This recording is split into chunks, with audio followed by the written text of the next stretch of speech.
Tenho o prazer de apresentar a professora Ângela Beirante, e antes de apresentar queria apenas, se me permitem, realmente realçar o que foi dito pelo Sr. Presidente da Câmara anteriormente e realçar realmente a importância da obra que tem sido feita em Lolé e que, obviamente, onde este encontro se enquadra e, portanto, realçar realmente a importância que o município tem tido nesta preservação e neste incentivo ao estudo da história e do património de Lolé. Mas, como disse, cabe-me imenso prazer e imensa honra de apresentar a professora Ângela Beirante, que na verdade não precisa de grande apresentação, porque é subejamente conhecida. Temos a nota biográfica, é licenciada em História pela Faculdade de Letras da Universidade de Coimbra, doutorada em História Institucional e Política Medieval pela Faculdade de Ciências Sociais e Humanas da Universidade Nova de Lisboa, onde lecionou até 2002, mas é sobretudo autora de obras pioneiras, sobretudo começando duas obras que me parecem absolutamente marcantes, e que são iniciais sobre duas cidades, Santarém e depois Évora, sua tese de doutoramento, e que no fundo marcou uma viragem em termos dos estudos sobre a cidade de Évora, e permitam-me realçar essa questão, aliás, que depois também foi o mote para um conjunto muito alargado de estudos sobre Évora e sobre o território de Évora, sobre as capelas de Évora, sobre a crise de 1383-85 em Évora, além de vários outros, que depois, aliás, artigos que foram coligidos, alguns deles em obras que coligiram os artigos dispersos, mas também autora pioneira de estudos sobre a morte, nomeadamente para a história da morte em Portugal, que foi um artigo que durante muito tempo foi praticamente o único estudo que existia sobre a história da morte em Portugal, e também estudos pioneiros na área das confrarias, como aliás consta da sua nota biográfica, da prostituição, do eremitismo, muitos deles realmente exemplos únicos durante muitos anos de tentativas de estudar áreas que até aí eram áreas muito pouco cultivadas em termos científicos. Nos últimos anos tem-se dedicado mais ao estudo das pequenas vilas e das instituições do antigo regime, nomeadamente as misericórdias, e, na verdade, é autora de 20 livros e de várias publicações em obras coletivas e revistas da especialidade. E, portanto, é com imenso prazer, imensa honra e também com muita amizade que lhe passo agora a palavra, agradecendo a disponibilidade para estar na inauguração deste quarto encontro da história de Lolé. Muito obrigada.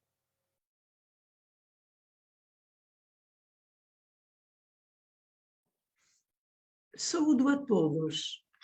Agradeço ao Sr. Dr. Vítor Aleixo, Presidente da Câmara de Lolé, e ao Sr. Dr. Nelson Vaquinhas, responsável pelo Arquivo Histórico, a honra de poder participar neste encontro. Como todos sabemos, a autarquia de Lolé é um caso de sucesso no que toca à dinamização do setor da cultura, nomeadamente na área da história e do património. O segredo deste sucesso está no trabalho e na dedicação dos seus agentes responsáveis. Em primeiro plano, o Dr. Vítor Nelson Vaquinhas. Está no seu profissionalismo motivador e cativante. Parabéns por tudo isto e que prossigam no bom caminho. Não posso deixar de agradecer à senhora professora doutora Hermínia Vilar, com quem tenho tantas cumplicidades em matéria de temas estudados. Agradeço a sua generosa apresentação da minha pessoa e a amizade que sempre me tem dedicado. Muito obrigada e passo de imediato à minha comunicação. O culto da paixão e morte de Cristo em Lolé e seu termo, século XVI-XIX. A escolha do tema da minha comunicação foi motivada pela formulação da seguinte hipótese.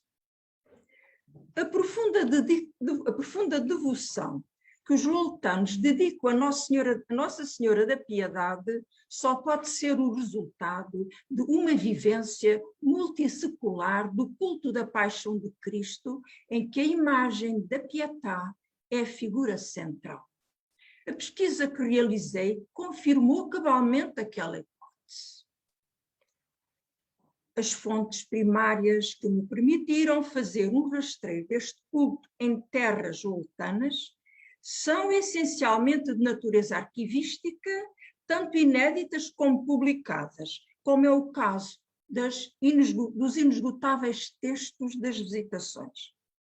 Porém, como este estudo tem como significativo suporte a imagética que documenta a vivência deste culto, utilizei como fontes secundárias alguns trabalhos publicados sobre iconografia religiosa do Conselho, entre os quais destaco o roteiro da arquitetura religiosa no Conselho de Lolé.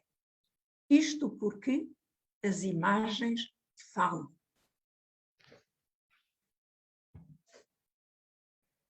O culto da paixão e morte de Cristo. As origens. Com base nos evangelhos, nomeadamente no Evangelho de São João, que foi testemunha presencial dos acontecimentos que relata, o culto da paixão e morte de Cristo desenvolveu-se desde os primeiros séculos da era cristã. No mundo bizantino, desde o século VIII, Maria foi vista como uma corredentora da humanidade, não apenas pelo nascimento de Cristo, mas pela sua participação na crucificação. No Ocidente, o Planctus Mariae, atribuído a São Bernardo, fazia parte dos dramas litúrgicos representados nas igrejas durante a Quaresma. A cena da lamentação teve grande aceitação no arte cristã medieval. Um dos testemunhos mais antigos encontra-se no fresco Lamentação, da Igreja de São Francisco em Assis, da autoria de Giotto. Estas representações podiam mostrar o corpo de Cristo deposto no chão ou no colo da mãe, como na famosa Pietà do Vaticano, da autoria de Miguel Ângelo.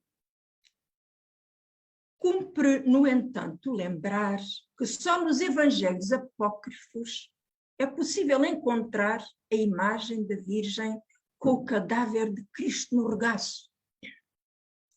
Uma breve passagem do Evangelho de São João limita-se a assinalar a presença de Maria ao pé da cruz. Junto da cruz de Jesus estavam sua mãe, a irmã de sua mãe Maria, mulher de Cleófas, e Maria de Magdala. O surgimento de uma piedade afetiva. Na Idade Média, por influência das ordens mendicantes, assiste-se ao desenvolvimento de uma piedade afetiva perante os sofrimentos de Cristo e de Maria, sendo São Francisco de Assis o grande responsável por esta nova espiritualidade cristocêntrica e marial. Assim se explica que as ordens mendicantes, em especial a dos franciscanos, tenham sido os principais agentes na divulgação da devoção à paixão. O Cristo martirizado e a Virgem dolorosa são os focos desta devoção. Nos finais da Idade Média, a devoção à paixão de Cristo já estava implantada em várias regiões da Europa, mas tornou-se omnipresente nos séculos XVII e XVIII nos países da Contra-Reforma, onde as confrarias desempenharam um papel ativo na sua difusão.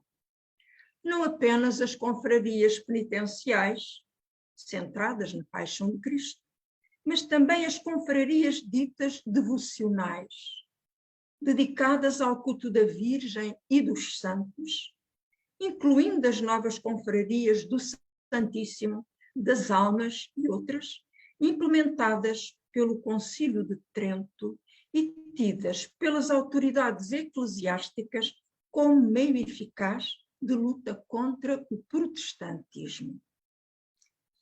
As imagens da Paixão. Contrariando as teorias luteranas, a Contra-Reforma valorizou a imagem sagrada, combatida pela iconoclastia protestante.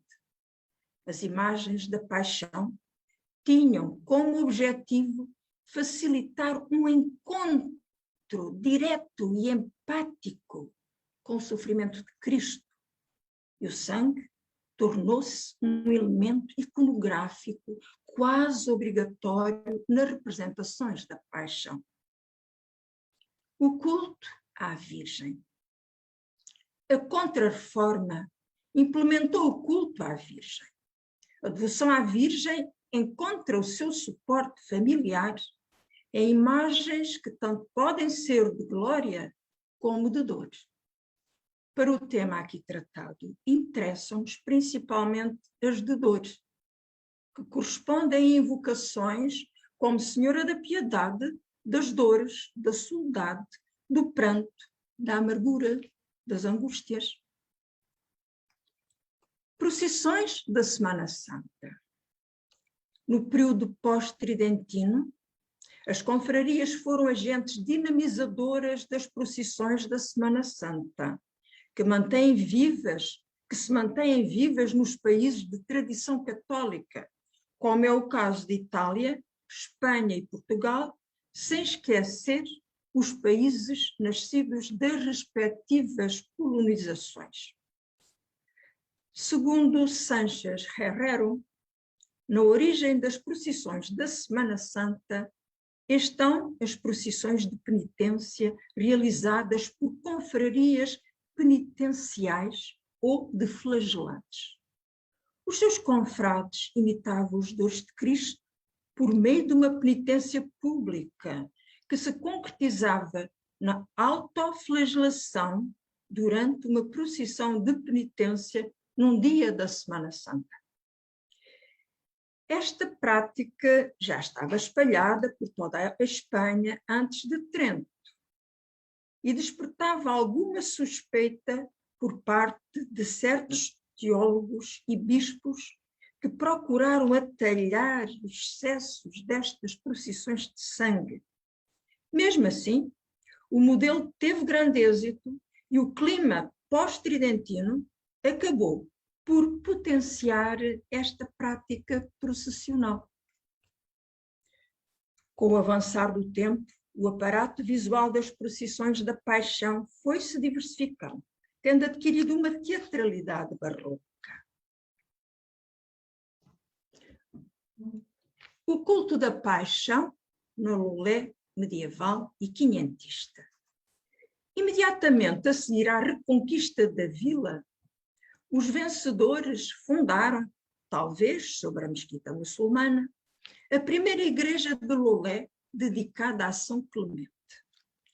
Em 1297, Dom Dinis doou o seu padroado à Ordem de Santiago, cabendo ao bispo de Silves a confirmação e a visita dos clérigos apresentados pela Ordem. Deste modo, a matriz de Lolé foi o primeiro foco dinamizador do culto cristão. Em 1328, a Ordem de São Francisco, de longe a mais difundida em todo o Algarve, estava estabelecida em Lolé. É de crer que este segundo foco de evangelização em terra loltana tenha alcançado grande dinamismo durante a Idade Média. Todavia, em 1574, depois da extinção da província dos Claustrais, à qual o convento de Lolé pertencia, este foi entregue à Ordem dos Ermitas Calçados de Santo Agostinho, passando a ser conhecido como Convento da Graça. A prova de que durante o período medieval aquelas instituições desenvolveram uma atividade considerável em prol da propagação da fé cristã, encontramos-la no texto da visitação da Ordem de Santiago de 1518. Marcas do culto da paixão na Igreja de São Clemente. Ao analisar os livros litúrgicos ou quaisquer outros encontrados pelos visitadores da Ordem de Santiago nas igrejas visitadas em 1518, José Marques dá destaque especial à Igreja de São Clemente de Loulé, que possuía 21 exemplares. Entre eles está um ofício de trevas e de ramos, também chamados ofícios da Semana Santa ou endoenças. Prova de que, no início do século XVI, a Paixão de Cristo era celebrada com toda a solenidade na vila de Loulé. Na descrição da igreja feita pelos visitadores em 1518, é de assinalar a existência de um pequeno retábulo de portas com Nossa Senhora da Piedade. Trata-se, portanto, do primeiro registro conhecido do culto prestado à Senhora da Piedade em terras loutanas. No cruzeiro via-se um calvário, isto é, um crucifixo ladeado das imagens de Nossa Senhora e de São João, de vulto, já velho e mal pintado. Imagens da Paixão nas ermidas da Loulé quinhentista. É na ermida de Nossa Senhora da Piedade, fundada em 1553, que vamos encontrar os primeiros testemunhos da devoção à Paixão de Cristo, a começar pela própria invocação.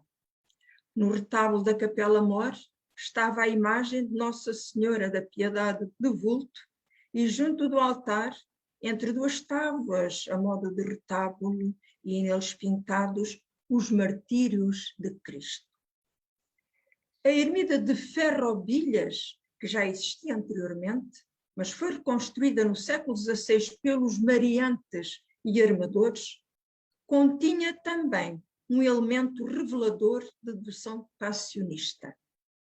O arco do cruzeiro ostentava a representação do Calvário. Um devoto crucifixo de vulto e Nossa Senhora de uma banda e São João da outra.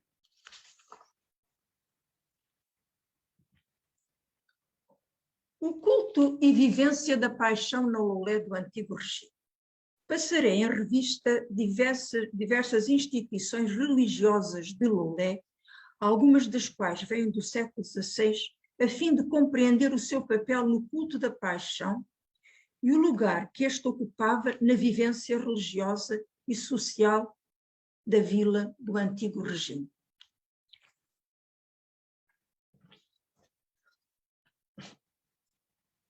Convento de Santo Antônio dos Capuchos, da província da Piedade.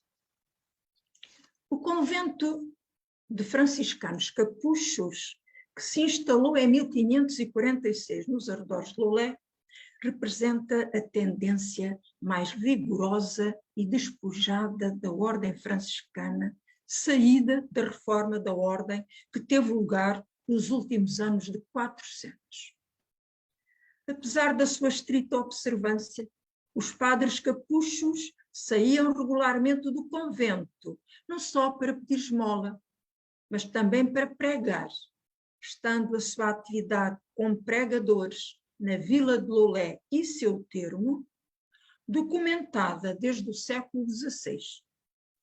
No século XVII, os padres capuchos irão participar com os seus sermões nas festividades que se realizavam em alguns lugares de culto da vila, como sejam a Misericórdia e a Senhora da Piedade. Misericórdia. Marco Sousa Santos afirma que a Misericórdia de Loulé já existia em 1524 e que antes de 1570 já estava instalada no Largo dos Inocentes, local onde permaneceu até 1821. É sabido que o Programa das Misericórdias tinha como objetivo principal a prática das obras de misericórdia. Mas outra vertente, não menos importante destas confrarias, era a prática do culto divino. As igrejas da misericórdia converteram-se nos principais centros dinamizadores do culto da paixão de Cristo, que desde a primeira hora foi inscrito no seu compromisso.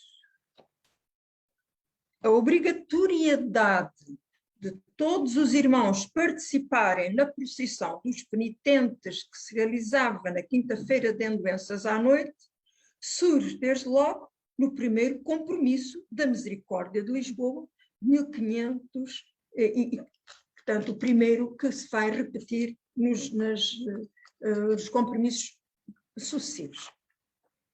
Outro sim, serão obrigados os ditos irmãos a vir à dita confraria e por quinta-feira de Endoenças à noite para a procissão dos penitentes que se faz pela cidade quando vão visitar o Santo Sepulcro, onde o Senhor estiver. Estão contidas nesta cláusula as duas vertentes do culto da paixão. A penitencial, expressa na procissão de flagelantes, e a eucarística, implícita na visita às igrejas onde estivesse o corpo de Cristo. O Concílio de Trento, que incentivou a devoção à paixão, irá aprofundar estes dois aspectos. Na sequência de Trento, a procissão das Endoenças ganhou espetacularidade, convertendo-se numa manifestação barroca de piedade, em que o sangue dos disciplinantes ou flagelantes constituía uma resposta ao sangue redentor do crucificado. Como refrigério, cumpria aos irmãos da misericórdia lavar-lhes as feridas com água e vinho. Os livros de receita e despesa da Misericórdia de Loulé, que chegaram até nós, mostram a relevância que o culto da paixão e morte de Cristo tinha na vida desta instituição. As celebrações quaresmais atingiam o seu ponto alto na Quinta-feira Santa ou de Endoenças, data em que se comemorava a última ceia e a instituição da Eucaristia. A igreja era decorada para o efeito com panos volantes e atapetada de ervas aromáticas. Todas as atenções se concentravam na armação do sepulcro, uma construção efêmera destinada a expor o Santo Sacramento. Isto durante as 24 horas da paixão, em frente do qual ardia grande quantidade de cera. Dentro da igreja, cujo retábulo teria uma pintura do Calvário, celebrava-se o ofício e sermão das Endoenças, a cargo dos padres capuchos, acompanhado de canto-chão e música de órgão executada pelos padres da matriz. Na procissão participavam igualmente alguns padres cantores, entoando o salmo penitencial, Miserere mei Deus, e também um tangedor de harpa. A referência documental ao Sermão da Paixão e a presença do Santo Sudário, tela de linho pintada representando o lençol em que Cristo foi amortalhado e onde teria ficado impresso a sangue a sua imagem de corpo inteiro, sugere que a Misericórdia de Loulé também promovia a solenidade do descendimento da cruz, seguida da procissão do enterro, que na sexta-feira santa à noite percorria as ruas da vila com a imagem de Cristo jacente.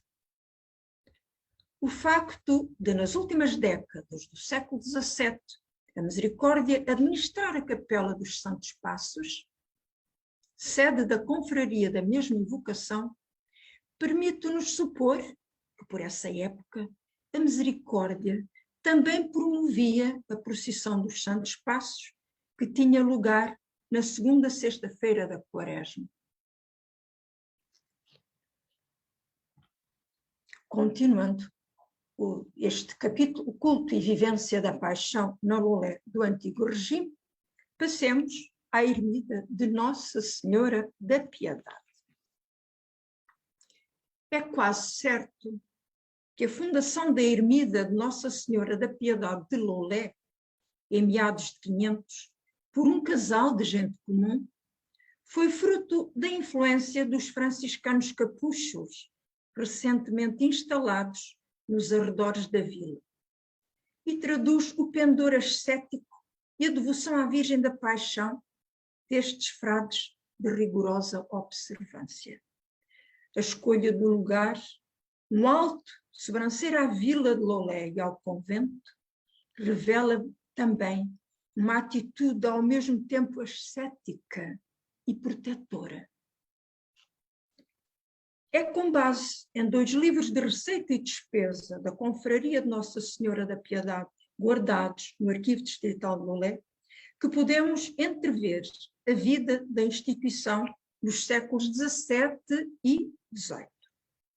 A leitura do livro primeiro permite-nos concluir que na segunda metade do século XVII o programa devocional da confraria era marcado por 2 momentos principais: as endoenças, em Quinta-feira Santa, e a Festa da Senhora, na segunda-feira, depois das oitavas da Páscoa, dia em que se celebrava a festa da Senhora dos Prazeres, e na qual, segundo Frei Agostinho de Santa Maria, se cantava o Evangelho Stabat Justa Crucem, Jesus Mater Ejus. A festa das endoenças centrava-se na realização do sepulcro, reconstrução efêmera, perdão, que todos os anos se recriava, e no qual, em Quinta-feira Santa, era exposto o Santíssimo Sacramento. Perdão. Em sua honra deviam arder inúmeras tochas e velas. Por isso, era costume fazer-se peditório na vila para a cera do sepulcro. A festa da Senhora era a festa por excelência da confraria.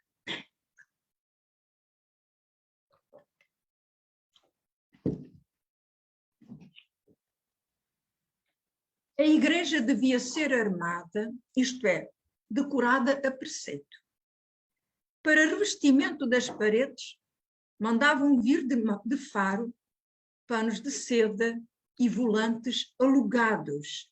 E nos anos em que a festa se revestiu de maior solenidade, como foi o de 1674, chegaram a mandar vir 25 volantes e 4 panos de seda, e o chão era coberto de junco ou de espadana.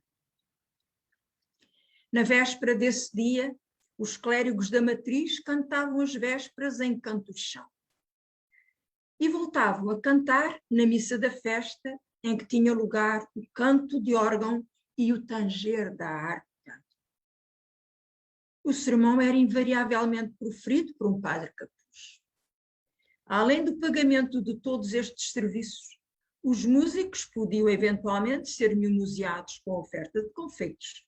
E na tarde desse dia eram leiloados os ramos da Senhora, isto é, os bolos que eram oferecidos e cujo lance podia ser dado em trigo a pagar no ano seguinte.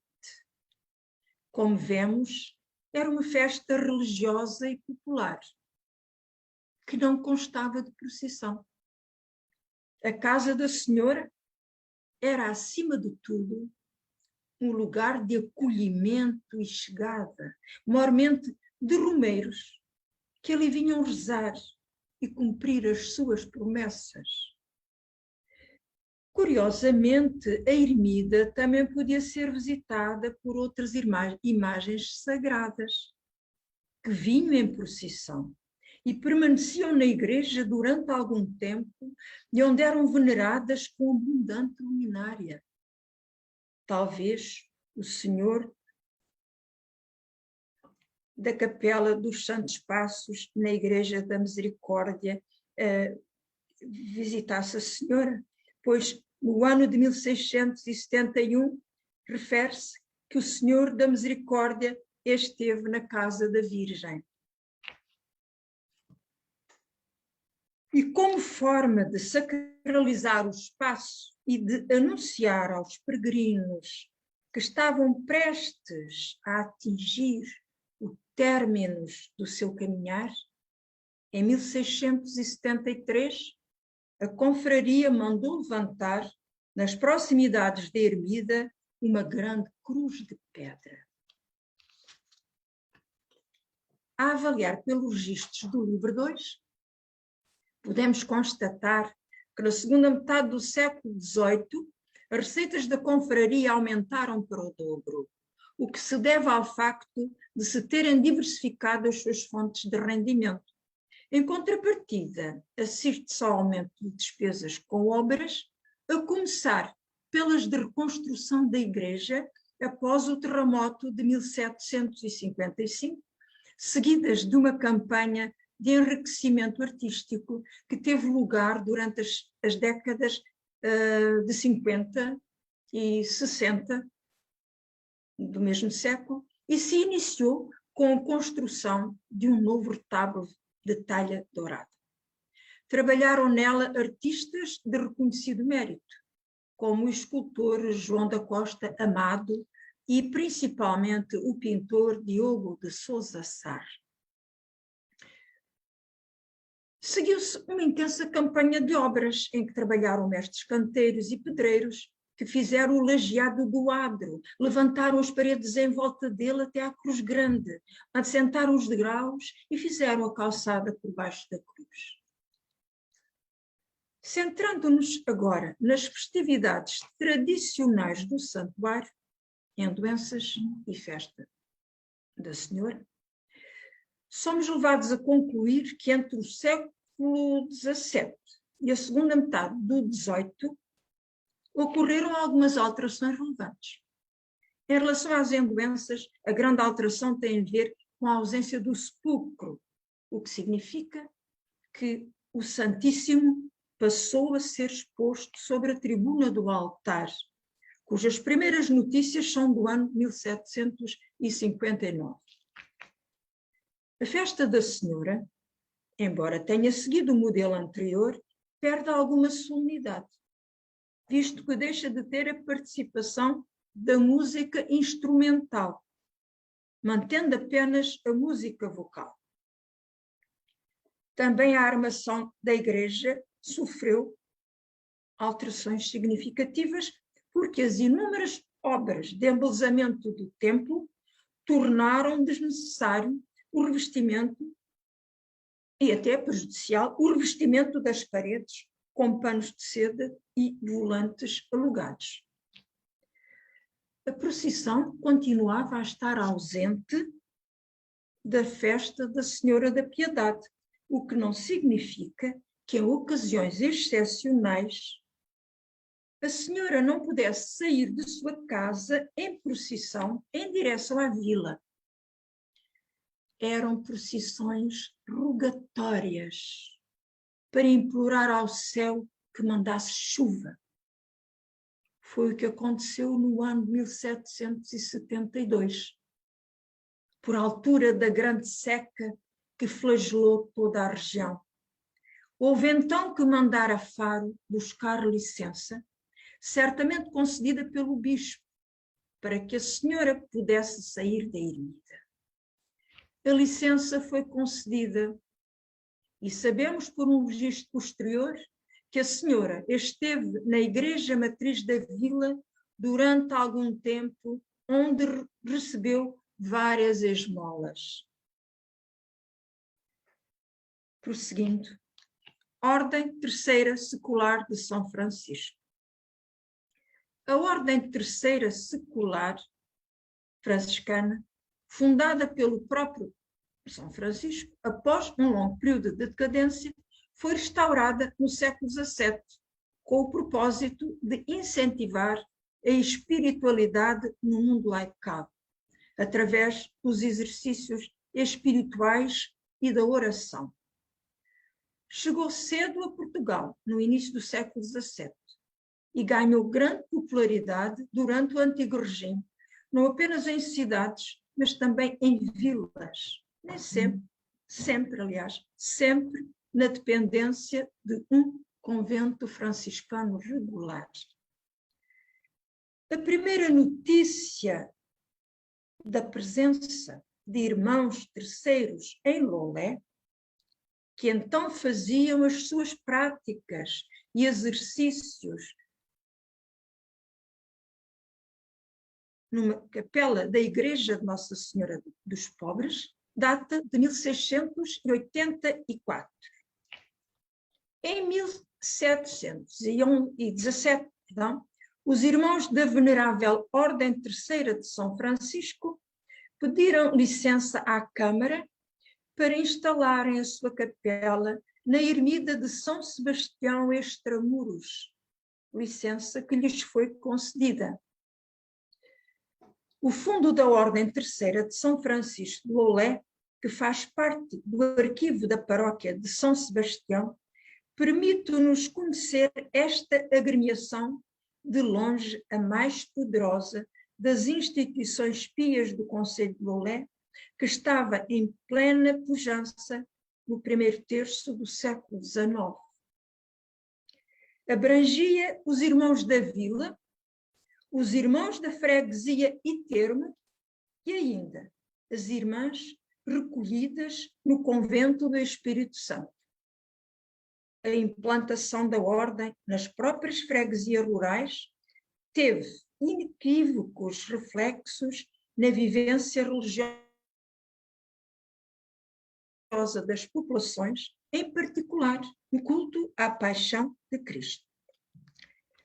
No final do Antigo Regime, a Ordem Terceira de São Francisco, além de realizar em outubro a festa em honra do seu patrono São Francisco, na qual participavam os padres capuchos, realizava na Vila de Lolé duas procissões quaresmais, a da Penitência e a de Nossa Senhora das Dores. A procissão da Penitência realizava-se no primeiro domingo da Quaresma, anunciando publicamente o início do período penitencial. Era também conhecida por procissão dos terceiros, não só porque esta festividade era da exclusiva competência dos terceiros franciscanos, mas também porque nela desfilavam vários santos da ordem, com os quais se pretendia dar a conhecer os principais episódios da vida de São Francisco e da família franciscana. As imagens processionais, quase sempre de vestir, podiam ser de vulto, mas eram principalmente de roca, fáceis de transportar e de articular. Podemos hoje imaginar quais e quantas do valioso acervo de peças sacras descoberto em 2019 no decorrer das obras de recuperação de um anexo da Igreja de São Francisco. No meio de toda uma parafernália de objetos, destacam-se estas impressionantes imagens de roca. Eram estas imagens tão singulares as personagens principais do desfile cênico que no primeiro domingo da Quaresma percorria as ruas de Lolé, mas estavam longe de ser as únicas. Não menos importantes eram as personagens de carne e osso que integravam o cortejo, de modo muito especial os penitentes. A outra procissão realizada pela Ordem Terceira de São Francisco em Lolé tinha lugar no domingo de Ramos e era dedicada a Nossa Senhora das Dores. A Ordem Terceira também celebrava as endoenças e tutelava a procissão do Senhor Jesus dos Passos, a cargo da respectiva confraria, que estava sediada na Igreja de São Francisco, e que parece ser distinta da que no século XVII era tutelada pela Misericórdia. Os irmãos terceiros de São Francisco foram responsáveis pela difusão da Via Sacra, como provam as inúmeras cruzes de pedra que se encontram incrustadas nas paredes exteriores de igrejas e ermidas de Loulé e seu termo, algumas com a data de 1745. Atestam a mesma devoção as cruzes de azulejos recortadas no exterior das paredes das ermidas de Nossa Senhora da Piedade e de Nossa Senhora do Bom Sucesso, em Val de Judeu, e ainda o monumental painel azulejar recortado, figurando a Cruz de Cristo, numa das paredes da ermida de Nossa Senhora da Glória, em Benafim. Mas a devoção à cruz é antiga em Loulé e ficou assinalada nas muitas cruzes de pedra, algumas de grandes proporções, que se acham disseminadas pelo concelho, a começar pela cruz quinhentista, junto do antigo Hospital Nossa Senhora dos Pobres, e pela cruz do convento de Santo António, para não falar da grande cruz de Nossa Senhora da Piedade, erguida em 1673. Tendo como propósito inicial a sacralização do espaço, algumas destas cruzes também serviram certamente para assinalar o termo de uma via dolorosa.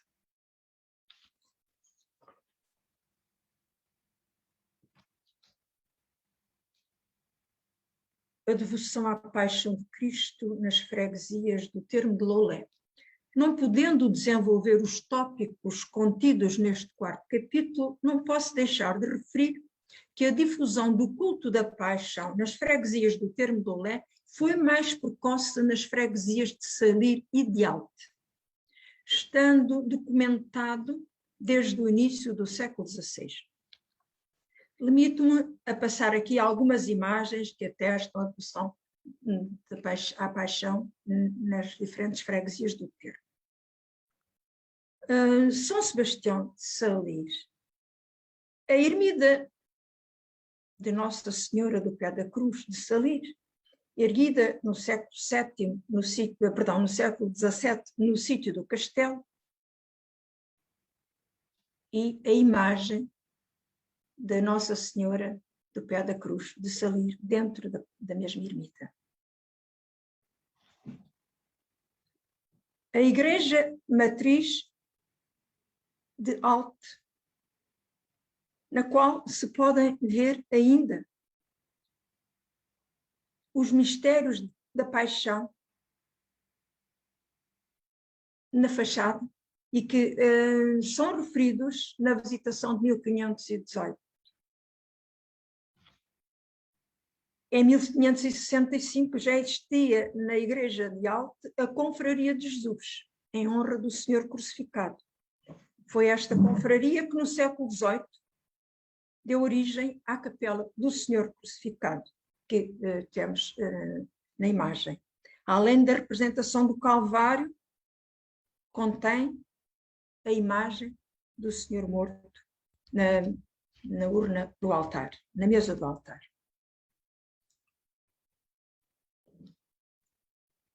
Em Santa Maria de Crença, registramos a pequena ermida Nossa Senhora do Pé da Cruz, edificada no início do século XVIII, a pouca distância do povoado, que se tornou um centro importante de devoção popular à Virgem do Pé da Cruz.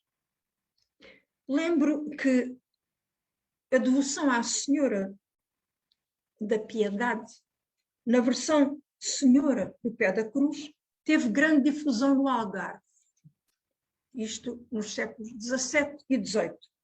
Ao século XVII pertencem as ermidas de Salir, Faro, Costoi e Monchique. Data do século XVIII a de Crença e talvez a de Paderno. Tendo em conta que a ermida de Nossa Senhora da Piedade de Loulé foi construída em 1553, antes de todas as outras, ela deve ter sido o foco devocional inspirador das restantes e também da ermida de Nossa Senhora da Piedade de Tavira, datável do século XVIII.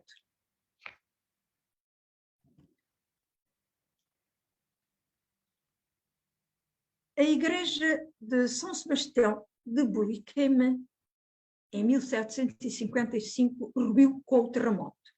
E os fregueses voltaram a construí-la, não no mesmo lugar, conhecido depois como Povo Velho, mas no local onde atualmente se encontra. A capela de Nossa Senhora das Dores, da Igreja Matriz de Bulicame, foi construída pela Irmandade da Senhora das Dores.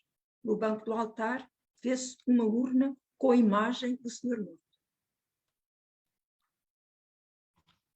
Esta imagem de Cristo crucificado da Igreja do Amexial, datada do século XVII, parece provar que a devoção passionista nesta freguesia remonta pelo menos a este século. E concluindo, regresso ao ponto de partida. A imagem da Pietà é indiscutivelmente uma imagem de dores. Representa a Virgem do Calvário. Mas como defenderam alguns teólogos medievais, a dor de Maria não pode obliterar a alegria da redenção.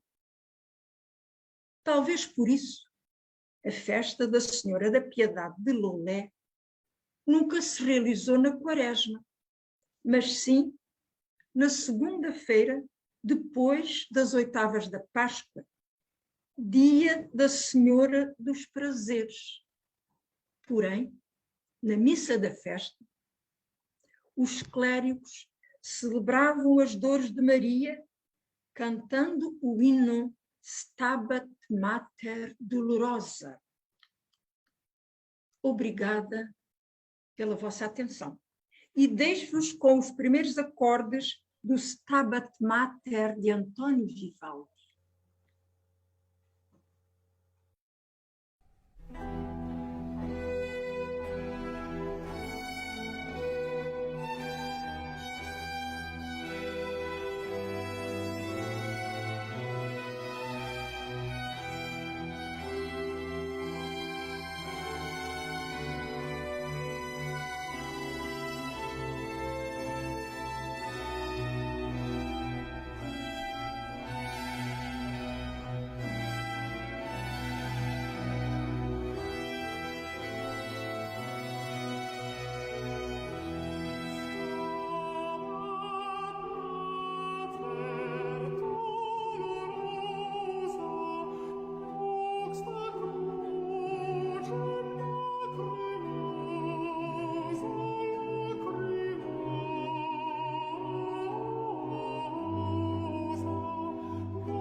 Muito obrigado, professora Ângela Beirante, por esta longa viagem que nos fez acompanhando o desenvolvimento de um culto ligada à paixão de Cristo e de que forma, de certa maneira, a valorização das cerimónias em torno do culto da paixão de Cristo marcavam não apenas o devir religioso, mas acabavam também por marcar o devir cotidiano, porque no fundo essa vivência era uma vivência que não se fazia apenas no espaço interno da igreja, mas também no espaço externo, e portanto marcaria o devir cotidiano da vida das populações. Eu, como foi dito no início, pedíamos a quem tivesse questões que as colocasse no bate-papo, e já tenho uma aqui, e portanto iria lê-la, iria colocá-la à professora Ângela, que é o Dr. Jaime Gouveia, que pergunta à professora Ângela se considera que estas novas transformações de culto e de piedade, nomeadamente em torno da paixão e morte de Cristo, não podem também ser inseridas no contexto da obsessão antijudaica que ponteava pelo reino neste período. E, portanto, pedia à professora Ângela se queria responder a esta questão. Muito obrigada pela questão.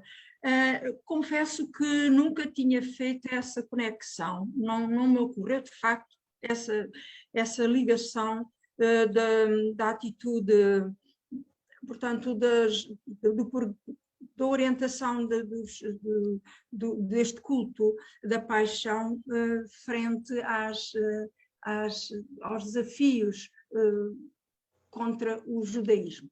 Mas poderá haver, de qualquer maneira, uma intenção implícita, mas a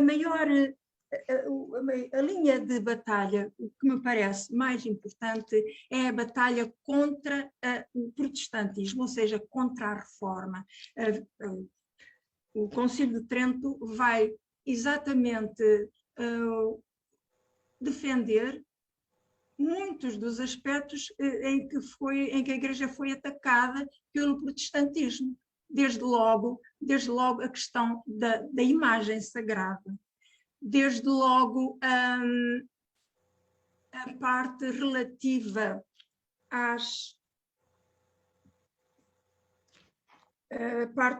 do culto à Virgem, inclusive a visão do purgatório, portanto, tudo são campos de atuação que me parecem ter como alvo principal mais o protestantismo, a reforma protestante, do que propriamente o campo do judaísmo. É o que me parece, mas não significa que não possa haver uma intenção implícita. Muito obrigado.